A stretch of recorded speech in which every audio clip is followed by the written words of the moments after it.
Hey guys, it's Carl here, and today I'm going to do a review between my GT and my R. And the reason I wanted to do this video is for probably about 6 months now I've been looking for videos to compare the two, and a lot of people compare the bikes, as in they'll have either the Roadster or the R or the GT, and they'll only have the one bike. Now, the reason I've got this one is for sale because I originally brought this one, and then there's a couple of things that I prefer on the GT, which is why I've brought the GT, and it is the triple black as well, which looks super sexy. And when I was looking to buy, so I had a Roadster 3 2015, which is in the garage being fixed at the moment. But the reason I wanted to swap from that to this is because of the technology, the power, they look newer, and many other reasons. But the problem I had is when I was looking to buy either the R or the GT is I couldn't get a test drive anywhere. First of all, there wasn't many about. Then the ones that I could go and see were like 100, 150 miles away. And then the ones that were local wouldn't let me have a test drive or test ride unless I put 20 grand in their hand. And at the time I didn't want to do that. So long story short, I ended up buying the R because I thought that's the one that I was going to go for.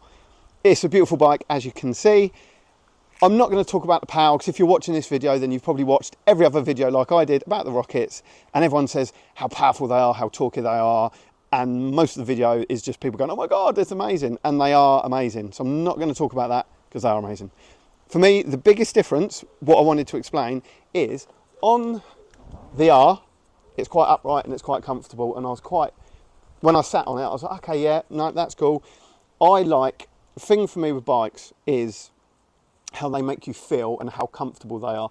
Personally, to me, it's upright. And now a lot of people say this is as upright as they get. It's not. That's as upright as they get. But when I sat on this, I thought, okay, yeah, it's good. I don't want any weight on my wrists, and there is no weight on my wrists. However, I brought it, and then what I realised within about a day is actually when you start riding, there is a little bit of weight that you're sinking. Now, there might be people watching this who go, yeah, but if you bend your arms in and relax your hands and do your wrists, etc., then you can soften it. And yes, you can. The problem is, it's still got a little bit of weight on your wrists. For me, I'm 5'7", but I've got quite a long body and really short arms and legs. I'm kind of built like a hamster. So I brought the R, and I love this bike, by the way, so I'm not selling it because I don't like it. I absolutely love it, and if I could keep it, I would, but I can't keep both. So I love this bike. However, I then had the opportunity to test ride a GT, which was quite close to me. And again, if you look at the difference, I don't know how much you'll be able to see in the video, but that's obviously sitting on the R.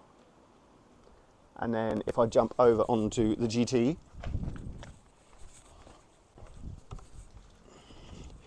it's just that little bit more upright and even less on the wrists. So, and it's a tiny bit lower as well. So this completely takes all of the weight off my hands completely, which I love. So it's a little bit higher, it's a little bit more upright. It has got the forward pegs, which is something I want to discuss. Now, when I brought it, they were in the furthest forward setting. And if I'm honest, when I rode it home, I was like, oh, I don't like it. Now, I did also get mid pegs with it. However, yesterday I moved the pegs back, as far back as they can go, and it has made such a difference. Just that inch or two has made a huge difference between them being forwards and back. So I'm actually now happy with it. However, I would still like to get the mid pegs on it, but that's not a job that I can do. I know that you've got to change all the brackets, and I think you've got to change the brake bit. There might even be some electronics to change on this side, so I'm not going to brave doing that. But like I said, the reason I wanted to do this video is so you could literally look at them side by side. Obviously, this one's a triple black, so it looks a little bit different. As you're all going to know, higher bars. It comes with the screen. I've put the screen on that one as well. Comes with a sissy bar and a fatter, thicker seat for your pillion. So my wife likes that because it means I can actually use the power without her sliding off the back and dying. So they're the main things. The other thing I noticed or realised, which I didn't really think would be so different between the R and the GT, is how they turn in and how they feel on the bends. I've got another video, I'm going to do another comparison between my R and the Roadster 2015, but even the difference between that one and this one is huge. Now, obviously the pegs are in a different position, so that's going to make it feel different, but the way they tip and turn in is completely different. Obviously this one is lighter, so obviously you might not know that, but this one is quite a bit lighter. They're higher, they're wider, so the feeling in the arms is completely different. So going into bends is completely different. Like I said, the power is insane. Everyone will talk about that, and everyone will talk about the cubic foot capacity, Newton meters. Again, if you want to know that, go and watch another video.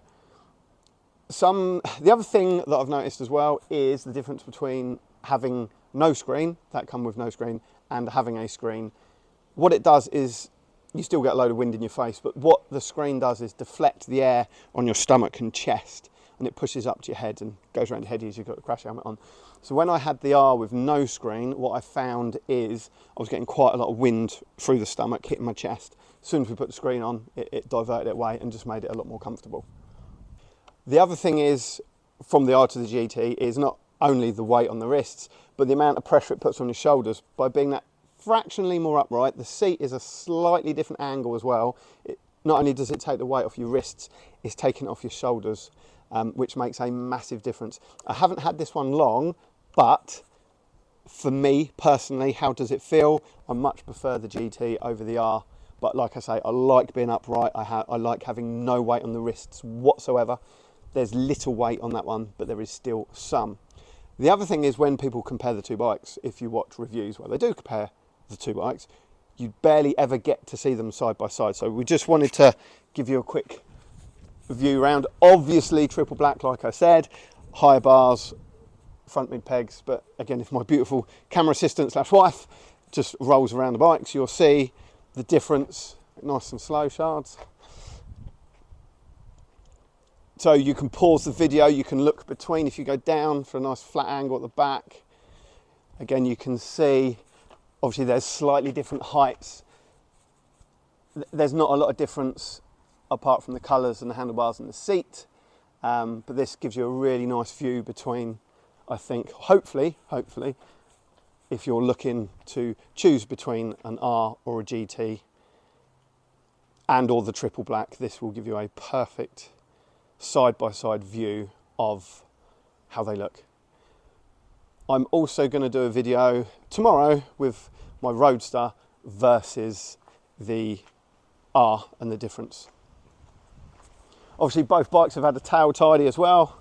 Now, before everyone moans, yes, the number plates are small, they're just show plates. I do have the original plates as well. And I think that's it. If you've got any questions or queries, I'm more than happy to answer them. I really wished someone had compared them side by side. Obviously, a fair bit of money sitting here, so I can understand completely why. I also want to talk in my other video about how this one felt when I swapped from my Roadster 2015 going on to the R, the comparisons, the good and the bad. There's so many good and there's a couple bad. So there you go, the R, the GT. If you've got any questions, please ask. I will be happy to answer them as best I can. I hope you've enjoyed this video. See you soon.